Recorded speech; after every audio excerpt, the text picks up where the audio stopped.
Question number 12, Jacinda Ardern. Thank you. My question is... Order. Order. Order. Jacinda Ardern.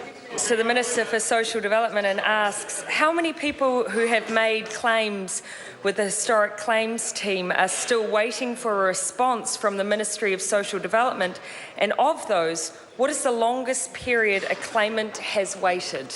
The Honourable Anne Tolley. Mr Speaker, the policy is that every person who makes a claim to the Historic Claims Unit receives a response from a member of the Historic Claims team in the form of a phone call, a face-to-face meeting, a letter of acknowledgement, or a combination of these.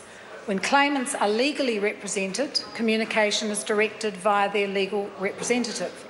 I'm advised by MSD that they are not aware of anyone who has not received a response. However, if the member has any names, I'm very happy to look into it. Point of order, Mr Speaker. Point of order. That question was on notice and asked the longest period a claimant has waited. The Minister to This is a very fair point that's been raised. It's a very specific question. How many people have made the claims? It's the first part, and that has not been addressed. Is the Minister able to give us that answer?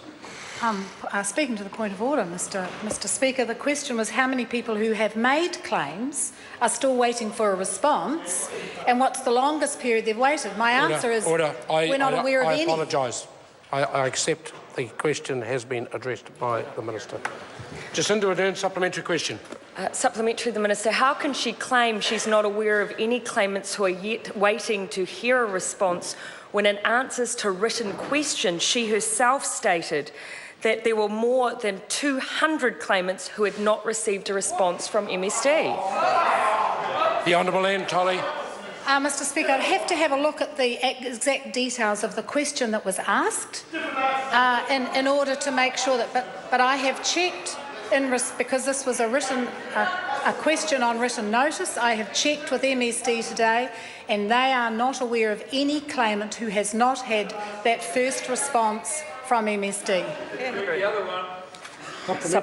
Supplementary question, Jacinda Ardern. Why has anyone with legal representation explicitly not been allowed to have their case fast-tracked by the Historics Claim team?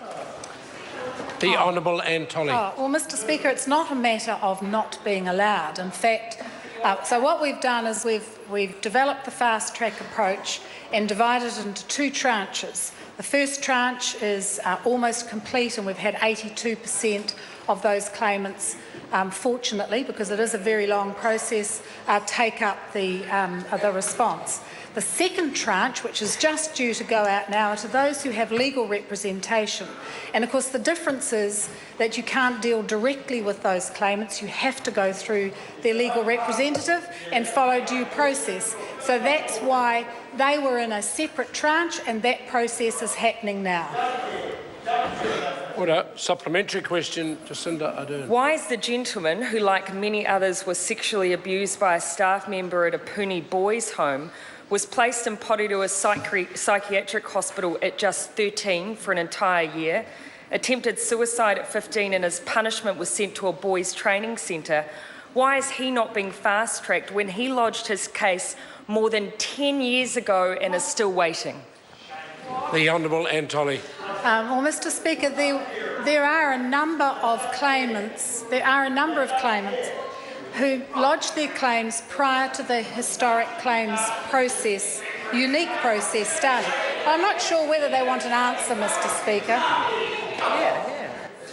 Further supplementary? Supplementary. Supplementary question, Jacinda Ardern. In light of these historic claims... Order. The two front... Order. Jacinda Ardern, supplementary. In light of these historic claims, can she guarantee that children in care are better off and not worse off as a result of SIF's intervention? The Honourable Anne Tolley. Mr Speaker, I think it's important to remember that the historic claims process is dealing with the claims of people who were in state care from the 1940s to 1992. And I don't think there's a member in this House that would be reluctant, that would not apologise to anyone who was in state care and was abused during that time. And we all want to see that claims process completed and those people get the recognition for the trauma they've suffered. What we have now in process, as Minister of Social Development, I have put into process an expert panel to redesign the SIF system, because I cannot give that guarantee that the children that are in state care today are better off. Point of order. Point of order, Jacinda Ardern. Mr Speaker, I seek leave to table the written answer that says there are 247 settlement offers that have not yet been responded. Written answers are published. They're available to all members now. Order. That concludes questions for oral answer.